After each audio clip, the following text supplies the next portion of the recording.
All right, hello everybody. Welcome. It's a stream. Unfortunately, I'm just gonna rip the band-aid off. It's gonna be it's not a super short mini stream like me saying hi now bye. We are gonna have some content here, and we are gonna do some stuff. However, it's gonna be a short stream because I am swamped with a few other things I really want to do. And I'm gonna try and like shift my priorities a bit so that I don't feel so bad if I have to walk away from a stream every now and then. In particular, right now, I haven't eaten yet today, and I'm trying this thing from Morrison's, right? Which is you can buy a box, and they give you, like, recipes for, like, your next 3 meals or whatever, and it's all, like, really nice, fresh ingredients. I'm not much of a cook, right? But I think that's an interesting, like, fun skill that's, you know, something I can do to spice up my life, right? Like, so I can play with learning some new recipes and just trying things. So that's like baby mode, right? That's like beginner mode. We'll ignore the fact I'm in my mid-20s doing this, right? So yeah, it should be pretty fun anyway. I really want to get on and do that. I'm also in the middle of running around doing some other things too. So yeah, but we do have some stuff I want to do on the stream. In particular, if you've been watching the videos this week, you'll remember that I did talk about the new tournament infrastructure. So let's come in game here. I did show you all that Dwayna's Duos is becoming a thing. Now, that opens in 2 days. And what I think would be really cool at some point...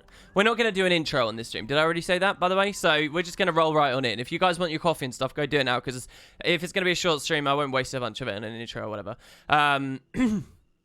Yeah, Dwayna's Duos are cool. And I said on the video, yeah, you guys should join in on this. You know, it's a lot of gold. It really is pretty cool. And it's a nice new initiative and pretty exciting. The daily ones start in 2 days. And the big one is over a week away still at this point. So we really don't have to worry too much. We can try it. And now I said in that video that people could practice. But here's the sad thing. Hot joins are a bit pathetic. A bit... shouldn't really be in the game or mean anything. So let's look at all the Asura Arena hot joins. 0, 0, 0. And I'm on EU right now. Oh, wait, no, I'm on NA. I haven't. I've stopped at NA. Well, it's the same on EU. They're all dead, all right? Even on EU, where you do get a little bit more hot join activity, no one's playing the damn thing. And what makes me really sad as well, I don't think anyone set up their server, that I found anyway. I can't say I looked very hard. But people haven't really set up their server to allow you to just wander in.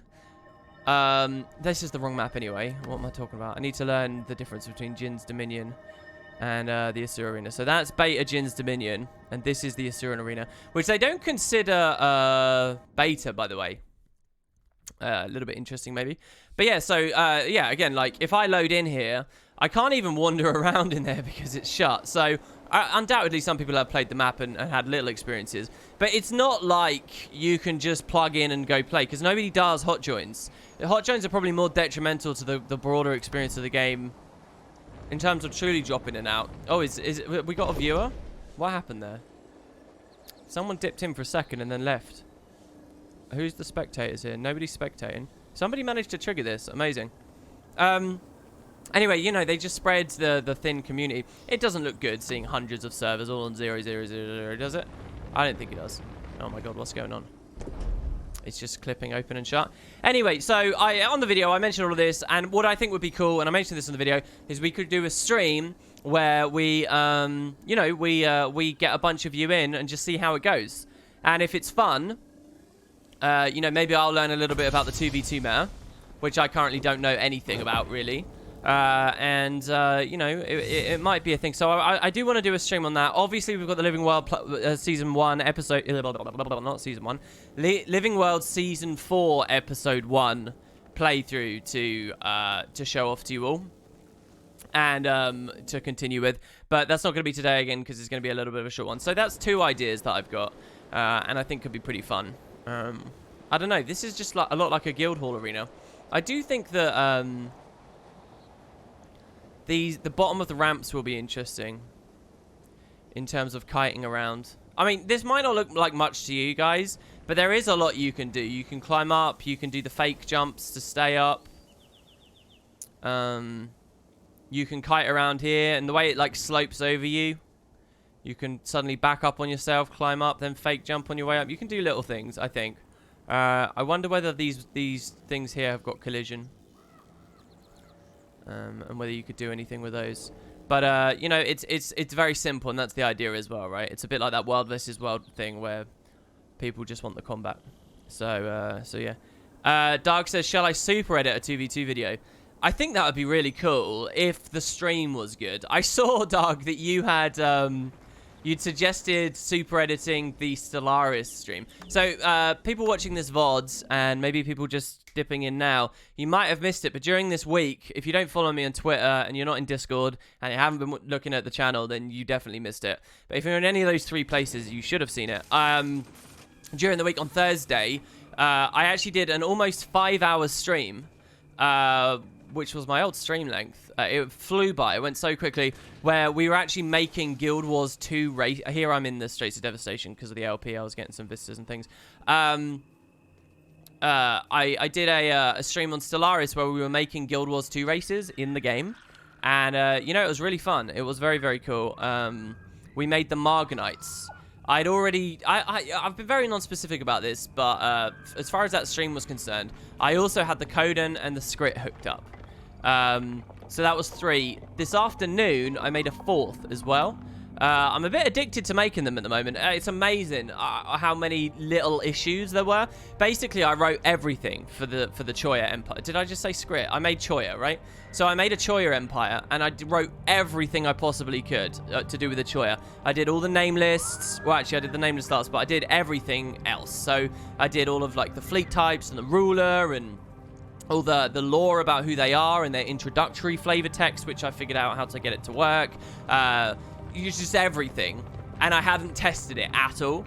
And then I built the portraits and hooked those up, and then just went in blindly to see, and the Empire didn't load, obviously. You know, yeah, there would have been typos and all kinds of things. So I went out and looked for issues, and then I tried again, and it didn't load. And I went out and looked for issues, found an issue, fixed it, load in, try it, doesn't work, go back, find another issue, fix it, go back, doesn't work, no, find another issue, fix it. And I literally spent about 2 hours today.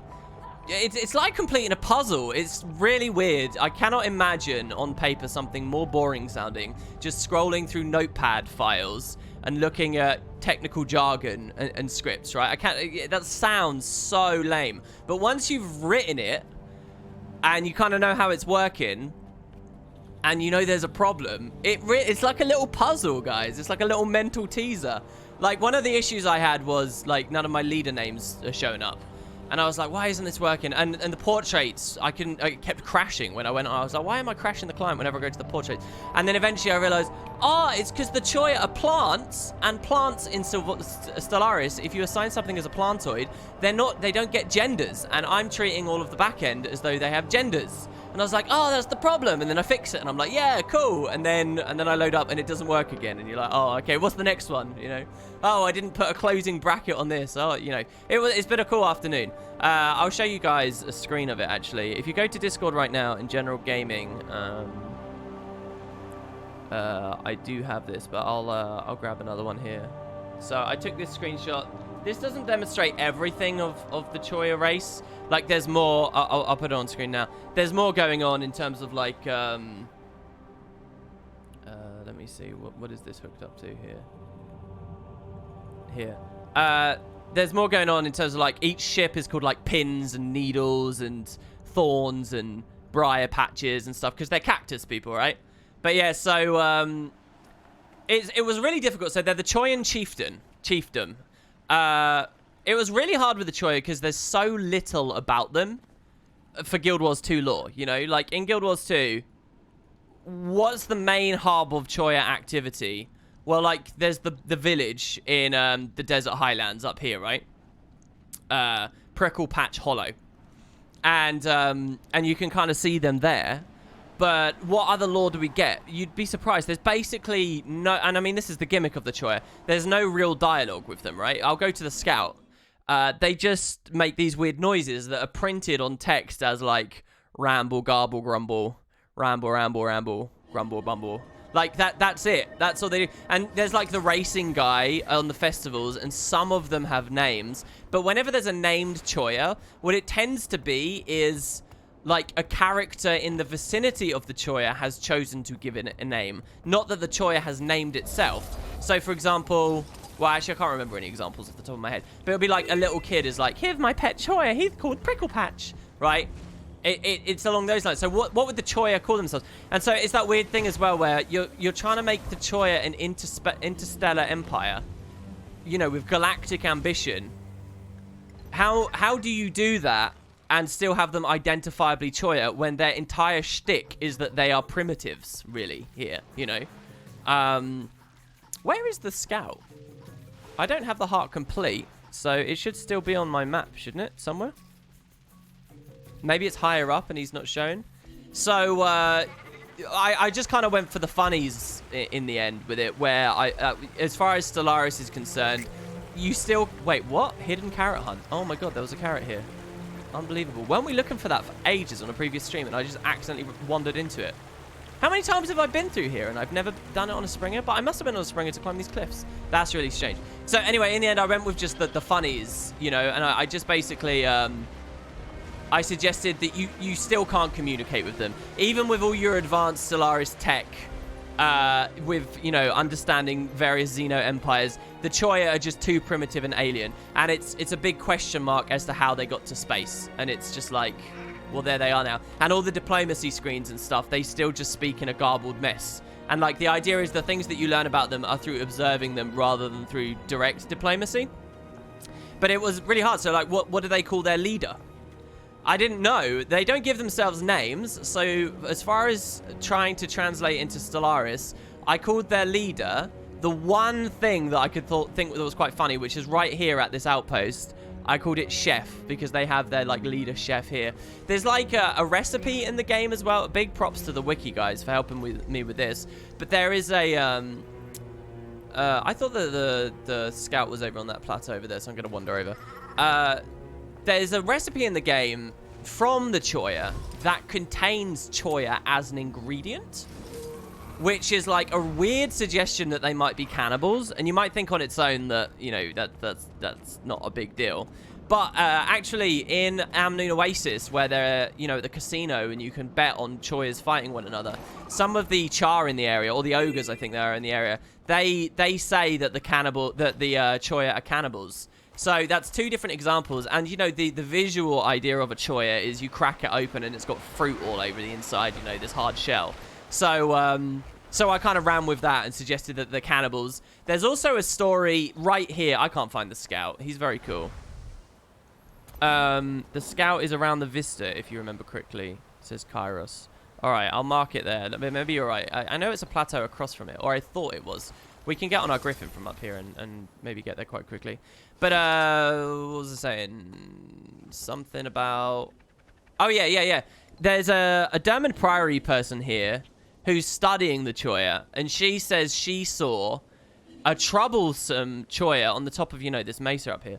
They saw a troublesome Choya get kicked off the ledge by the others.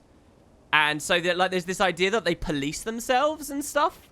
You know, and maybe quite strictly. They're not scared to eat one another, and they're not scared to just throw each other off cliffs. So when it came to Stellaris, you know, you have to give them authorities and ethics and civics. So I basically made them an unintelligible empire that nonetheless seemed to have like quite an authoritarian regime going on. And like one of their civics, I made the police state, right? So the idea is that they police one another very, very carefully. It reduces piracy and unrest and stuff. But the idea is that the Choya are just like wankers to one another, essentially. I also have Shadow Council as one of their things, which is like... there's a lot of diplomatic espionage going on within the Empire. And that's hilarious to think of because we can't communicate with them in any way. But I love the idea that they got to space. They clearly are competent somehow, you know. They've got faster than light drives. So there must be something intelligent going on with them. And I like the idea that it's really manipulative and like nefarious. And it's just there's that barrier there that means it's all lost in translation. And what we hear in the end is this.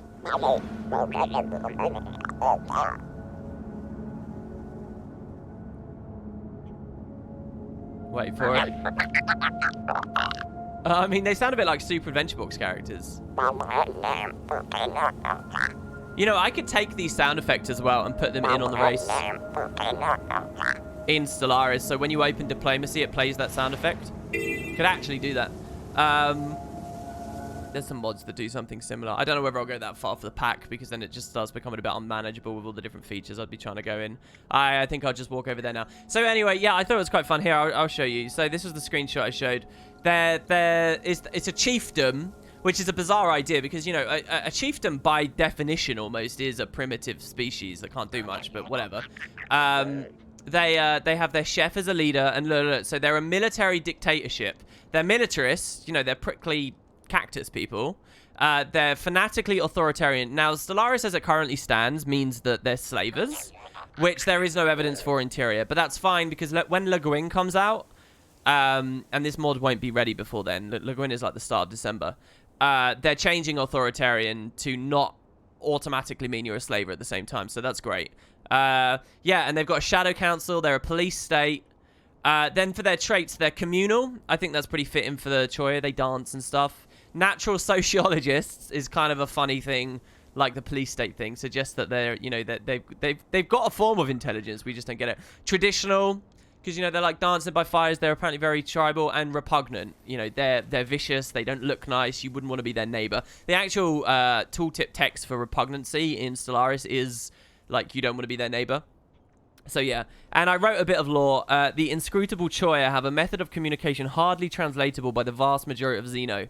Casual observation of their swaying dances and ritual celebrations would suggest a peaceful, carefree people. But look closer, and the Choya are stingingly, you see the pun there? Cruel when policing their own kind, and strictly authoritarian.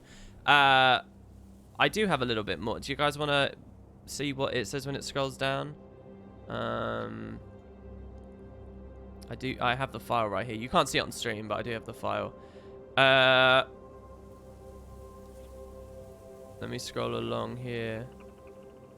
The next paragraph says, little is known of their origin or ambition, save for a few simple tales and anecdotes of questionable veracity. One story of particular note describes a mischievous Choya being betrayed by its tribe, fatally thrown from a high cliff, after which its smashed insides were consumed by its brethren. It is difficult to ascertain how a possibly cannibalistic and primitive society reached the high orbits of their homeworld, but one thing is for sure, they have galactic ambitions, and whatever their intent, they should not be underestimated. So yeah. And then when you get in-game, if you choose to play as them, when you get in-game, it's just jabba, jabba, jabba, gobble, gobble, gobble, jabba, jabba, jabba, jabba, jabba, gobble, grunt, grunt, grunt. And all the diplomacy is just jabba, jabba. And they name all their planets jabba, jabba, and, you know, Nata, Nasha, and stuff like that. And they name, and like, all of their fleets are named, like, after pointy sticks and cacti and stuff. And all their leaders are just called, like, Boisterous Choya, and Angry Choya, and Grumpy Choya, and stuff like that. With their chef as a leader. So it was a fun race to make because it was an easy race to make, because I could kind of skip out on actually having to have any creativity. I just put Puka Puka down and stuff. Yeah, exactly.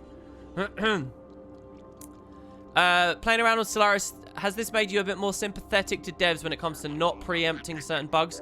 Not really. I would actually, maybe this is a bit wrong of me. I don't know how I come across in, you know, over these years streaming and making videos. I don't know how well I hold my tongue.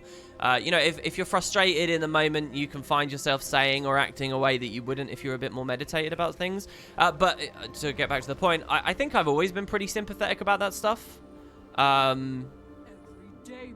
This experience has taught me more about deving Stellaris stuff, not really deving stuff in general. You know, I would never presume to be anything like that. But, you know, I've had similar experiences with modding other games in the past. So, no, I don't think my sympathy levels have changed much. I think, I don't know, again, I don't know how I come across, but I would like to think I've always come across as quite forgiving with bugs. You know, like, and I can back that up with a bit of evidence. If I recall my Heart of Thorns review, whenever there were big launch bugs, and there were a lot, I sort of documented them, but I never critiqued them. When Living World releases come out, you know, literally there was a Living World release very recently where everyone was stuck here because of a bug. Do you remember? Like, literally where I'm standing. What a coinky dink. And I remember on the video where I talked about that, I didn't linger on it. I just said, look, it's a bug. It will get fixed in the future, and it's not relevant for the... I mean, the main reason why I gloss over bugs quite often is, especially for MMOs and frequently updated games, is...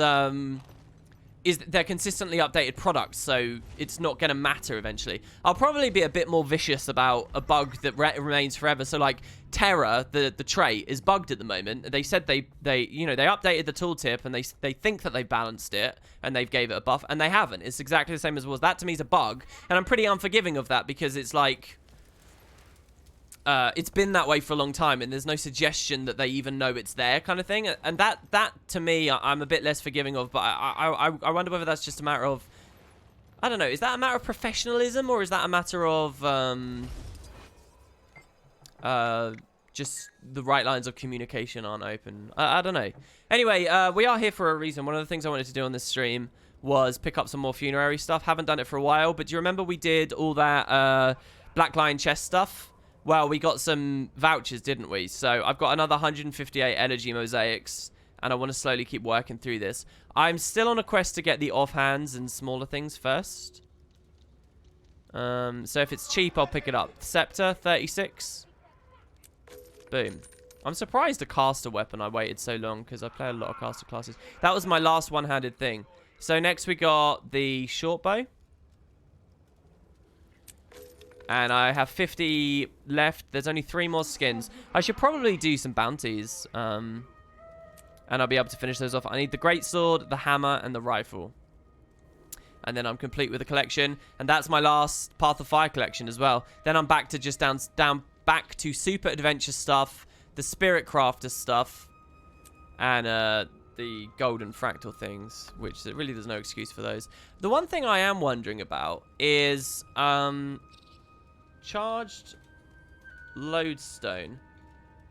These are still a gold, right? So these are really expensive because of charged lodestones. If it ever got to a point where these got really cheap, all of us, I would be well up for Spirit Crafter very quickly. This is a vanilla rare collection as well. I mean, that's amazing that it stood the test of time that long. These other ones are like new festival ones and whatnot, or expansion related ones. But yeah, I've got all the basic ones done again. I'm getting close to Path of Fire being done.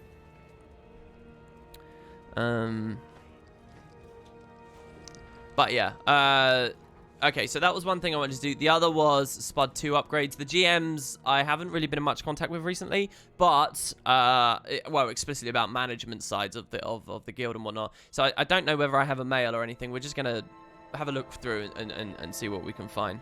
Catch that, Alphex.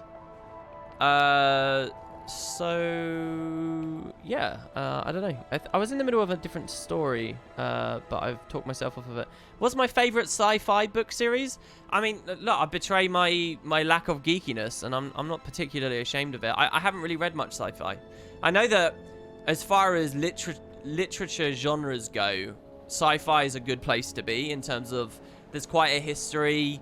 The way that sci-fi is written dramatically changes decade by decade.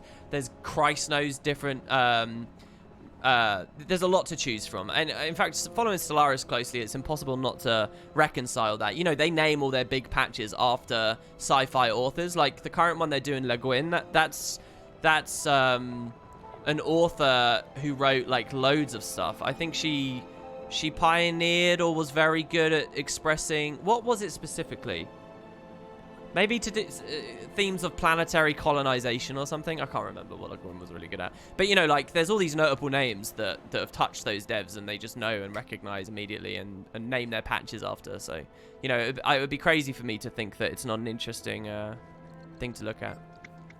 But, yeah, I haven't really read much sci-fi. The truth is, I don't read very much at all. I mean, I read a lot, but not novels. All right, so what do we got? Well, we still can't afford Decorations 2. We're missing a bit of sandpaper and linseed. Only a bit of linseed and a bit of sandpaper, but we are missing that. We do get armorer, though. However, Ethereum, I've done many of these upgrades, and we keep telling ourselves, let's get Ethereum capacity next time. And I've just remembered that here, so let's get Ethereum capacity and see what we've actually got, shall we? Everyone should read Le Guin. Get charged lodestones on Frostgorge Sound map completion rewards. Yeah, I mean, when the bonus rewards cycle to that's one of the things that will get you going back to Frostgorge and stuff, isn't it? But I don't know whether I've got the patience or the time for that. To me, it's just a big money sink, and one day I'll have all that money back. I spend it all on silly things. I was actually pretty wealthy in the game. I was like well over 1,000 gold very comfortably for a long time. But buying all of the ascended obsidian weapons and now ascended armors and the poor rune investments has literally drained me of about 1,000 gold over the past couple of months. Also, you know, I stopped PvPing a ton over the time I've been away from the game, so the money hasn't been there. But I was actually very wealthy, and I was in a position I probably could have bought that straight up, but yeah, I never seized on it. Ended up getting different things instead. Let's see what we got here. Upgrades for the mine. I'm not going to read the dialogue. We must have done that on so many streams over the years. So Ethereum capacity. Here we go. All right. So we only get a little bit of experience. And to buy this will cost everything we have in our storage. But when we do it, we will... What this means is if I forget to do it over a weekend...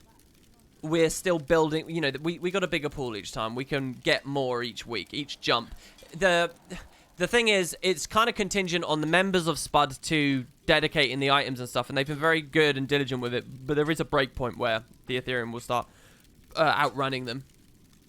Speaking of which, I've really got to do guild invites. I know a lot of you have got guild invites waiting, and I'm really sorry that I haven't looked at that. That's still one of those things. I'm still getting back into the rhythm of things, and that's one thing still standing out. I still haven't looked at Discord DMs. I still haven't looked at Patreon DMs. I'm terrified of that website right now because it's a bit of a wasteland compared to what it was, and I'm really scared I've let people down and stuff. So I haven't done Discord DMs, Patreon DMs, or in-game mails. All of that shit's just piled up over a month, and I've got to go through it all.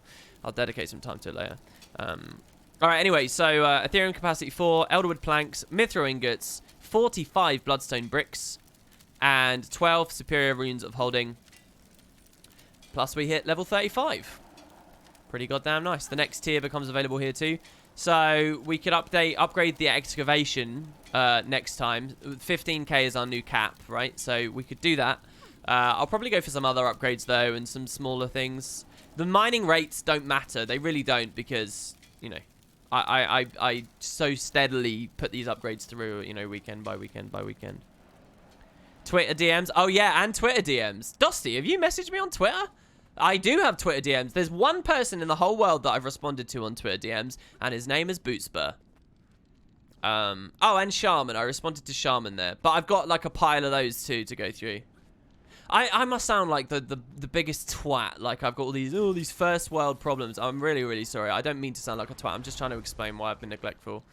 Do you know what? I had the biggest first world problem 2 mornings ago. So, it's getting cold out, but I really like the white noise. Over this summer, I started using a fan in my bedroom while I sleep. And, you know, it's so nice to have a fan blowing on you in a hot summer night, right? Obviously, you guys know that. But what it means is you've got to get used to the white noise from the fan, so that, you know, you can sleep through it. And what's happened now is I've got comfortable with the white noise, and I like the white noise, and it drowns out like other little things. So it's winter now, and it's pretty well. It's on the cusp of winter, and it's getting pretty cold. But I'm still using the fan, so my room is starting to get freezing, and that's really nice when you're going to bed, right? But here's the thing: when you wake up in the morning, it's like you do not want to... I mean, I don't wear pajamas to bed, right? So you do not want to get out, right? At all, because it's just death. And so what it means is I'm being lazy in the mornings and I'm staying in. And I caught myself seriously thinking, man, I should try and save up some money and buy a better fan that has a remote control. And I was like grumpy that I didn't have a remote control for my fan. And I stood up and I thought, that is the most first world problem I've probably ever had in my entire life. That I don't have a remote control for my fan so that I can roll over and turn it off from bed in the mornings and get the room a little bit warmer. Great stuff. I don't know what I'm doing now. Those were the 3 main things I wanted to do on the stream. And maybe a little bit more of the 2v2 things, but we're unlikely to be able to get that going. Was there a collection or something I wanted to do? I am surprised we got the hidden carrot. Oh, or is it just that hidden carrots don't unlock until... They're all at Brightwater. That's curious. Is it that the hidden carrots don't unlock until you've done the regular carrots? That might be a thing. Just get an extendable hand. Just learn how to throw a ball or something to hit the switch just with excellent accuracy. Yeah, that's what you should do. What's that about Rune of the Eagle? Yeah, Boots has been abroad anyway for a while. So he hasn't been able to record for 2 of the most recent weeks. But we are committing to doing Necromancer as soon as possible. So yeah, get a cat and a laser. What? Shine the laser on the fan, and then it will jump up and slam into it. Yeah, that'd be a good idea. I feel like there's something else I was gonna do on the stream, and now I'm completely forgetting it. Was there anything outstanding? Does anyone know in chat if there was? You see it with the window at least a little open all winter unless it's below 30. Jesus. Did you see that SC has listed Lich runes for some builds now? Really? I see for like fractals maybe? No, I'm thinking of Affliction. Why Lich? They're really recommending Lich runes. Why? What's the story there? Do the jagged horrors from these not die, which means you can keep ramping them, a bit like, you know, old Lich form techniques? I also read in the comments that apparently this does resummon every 60 seconds. You know, that some of them don't, but some do. And this one actually does, so you can mass up jagged horrors. I did read someone said that in the comments. Obviously, I've not done my return to the runes video, if that becomes a thing. I don't know whether it will. But, yeah, I did hear that. And in that case, I guess, if you've got a druid constantly healing them out, maybe it's alright in long encounters, because they do slowly stack up. If the other ones, if they don't die on a timer, if they just keep going up and up and up. Oh, the stream is called Legendary Hunting. Yes, that was it. Thank you. Yeah. So I was looking as well. I've got some little outstanding things. So, years ago now, I cannot believe I'm saying the word years with that, but I went and I bought all the karma recipes to unlock the tiers of all the legendaries, and the idea was I'd just play the game, and I'd just gradually get them, just as I experienced it, which is why I've got a ton of progress in some of these, you know, I have dedicated gone for, but I've got a lot of progress in some of these. This was never particular attempts, right? Well, I noticed, like, the Moot, I will get the Chest of the Hunt if I just kill the Marsh Drake in Metrica Province. So why don't we go kill the Marsh Drake in Metrica Province, right? First comes the hunt, the matching of martial prowess against the bestial cunning. Mighty creatures roam the land, and as you stalk them, consider their place in these initial steps to creating the legendary precursor known as the Energizer. Hurry, before someone gets eaten. Hurry, yeah, I only stalled for a few years. The other thing about this is it's going to give me, like, weird items that I have no particular intent of doing anything with just yet, which normally I'd be frustrated with, but the banks are so, my bank now is so empty and open and it's got so much space because of novelties. I can kind of, you know, go for it. So where exactly does it spawn in Metrica? A big drake in Metrica. It's an oak heart that spawns behind that, right? There is this swamp here, Quattle Morass. Maybe it's a Quattle. I can't imagine it's the early area. We would have had that. That would have been done during Merciless or something. Let's try over here. Oh, I'm listed as playing Stellaris, am I? Oh, shit. That's why. I saw in chat a second ago, someone was still talking about Stellaris. I was like, what? Why hasn't chat moved on? Whoops. Here, let's go Guild Wars 2. My bad. That's going to come up on the VOD now as well. Sorry to people who thought that there was a Stellaris stream going on. Did you see this thread? There's Corsair leg armor in the client. Though this episode we got a staff head for the meta. Yeah, I did see someone talking about that. I don't particularly find it a big conversation point. I mean, we'll get the Corsair leg a bit later, right? I mean, what's the big deal? Is there a big deal? I don't know. It's vaguely interesting. Our job here is done. Do you think this is where the guy spawns? SC has a wide variety of runes listed for different builds. Lich, Renegade, Nightmare, Elementalist, Afflicted, and Crate are all used. Good on SC, man. I have a lot of respect for SC. I really like how they push the boundaries a little bit there, and they allow some variance with what they're running. It's something the community at large has always really struggled with comprehending. So they did very good with that. Hey man, I want you to know I don't play Guild Wars anymore, but I love you and want to thank you for helping me get through uni. I listen to your videos and the pod at work every day. Dude, that's awesome. Thank you very much. It's good to see you.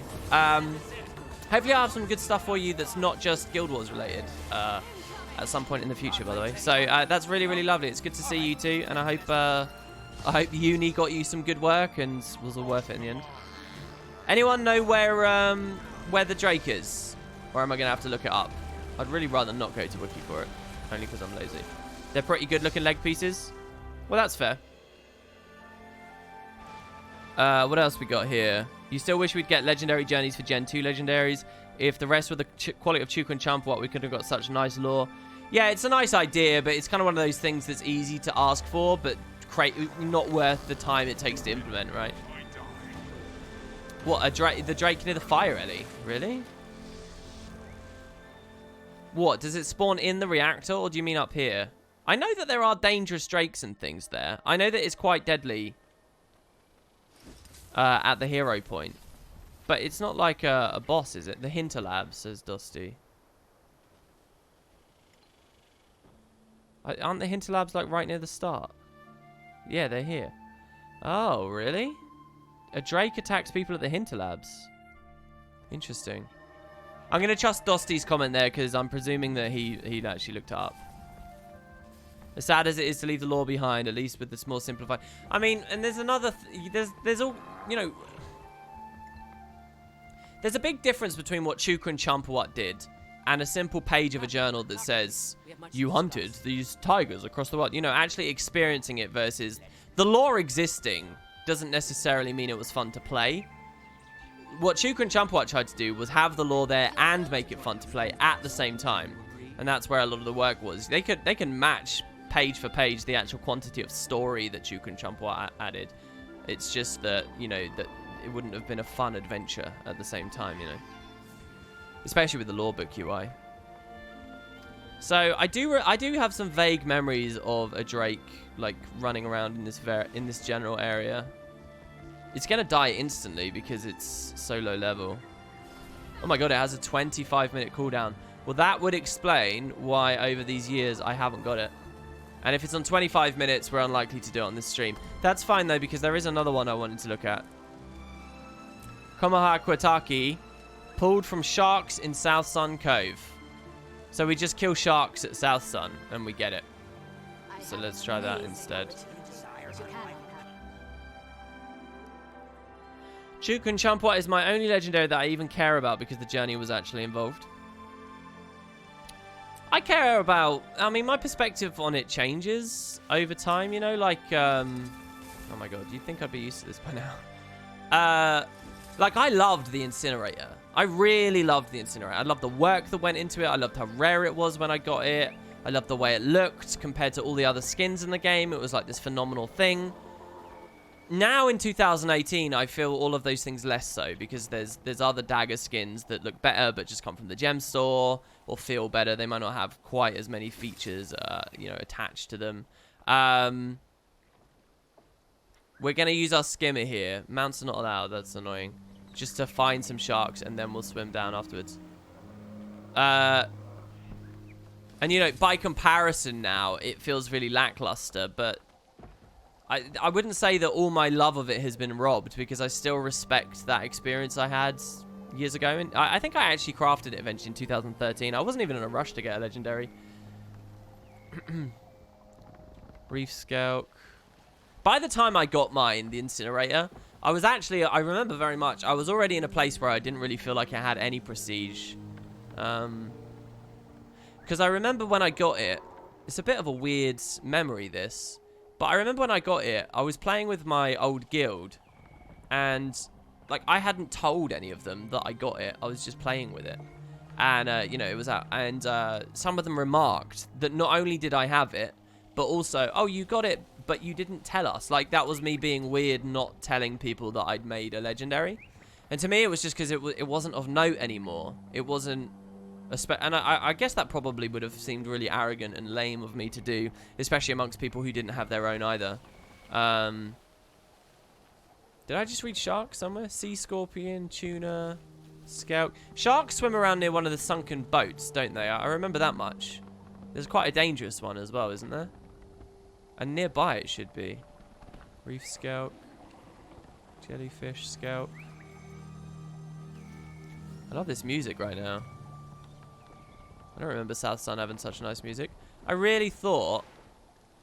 Where's the beach? Oh no, it's here, isn't it? This is where the ship is that I'm thinking of. Pretty sure we go to that ship, we should find some sharks. Evening, hey angels. You kind of come to a crappy mini stream here, really, but it's good to see you. Yeah, and we can't mount again here because we're too close to the cosplay beach, where that's disabled. We'll try and swim down. But yeah, so I don't know. I still like the incinerator, and I've got Chuka as well. Chuka and Champua is probably my favorite legendary, but it's actually got nothing to do with the collection. I mean, it might have a tiny... Here we go. Wow, that's a lot of sharks. It might have a tiny bit to do with the collection. But the truth is that I like Chuka and Champua for its unsheath effect and the way it looks, you know. I just think it looks really cool. I adored playing Thief way back when I first got it for so long, because I just feel so cool on my short bow when I have it. So we just slaughtered that entire school. And nothing. It's okay, though, because there's a ton more down here. They're getting cold pretty hard as well. Oh god, they're outside of the currents. This is really cool. These are some crazy shark-infested waters right here. Oh, and there's a boss one. Do you think that the boss one might be more likely to give us the item? Oh no, there you go. Kamahao Kataki, the experimental spear. We got it. Yeah, legendary hunting, baby. Same with Zaquato and Ipos. Yeah, I love Ipos too. I still think Chuka is slightly better. But, yeah, and Zaquato I would get if I didn't already have Meteorologicus. And I am a big fan of Meteorologicus. I do like that. So, I'm going to open the chest of sharks. And learn the recipe for Cacarius. And this is the weird item that now that novelties have freed up loads of my bank space, I'm happy to actually have, right? So, I'll just hold on to that. And, wow, that's a shiny-ass tuna. What the hell? Are they always so shiny and silver? So there you go, guys. That's it, really. I'm going to go get back to doing the stuff I was doing.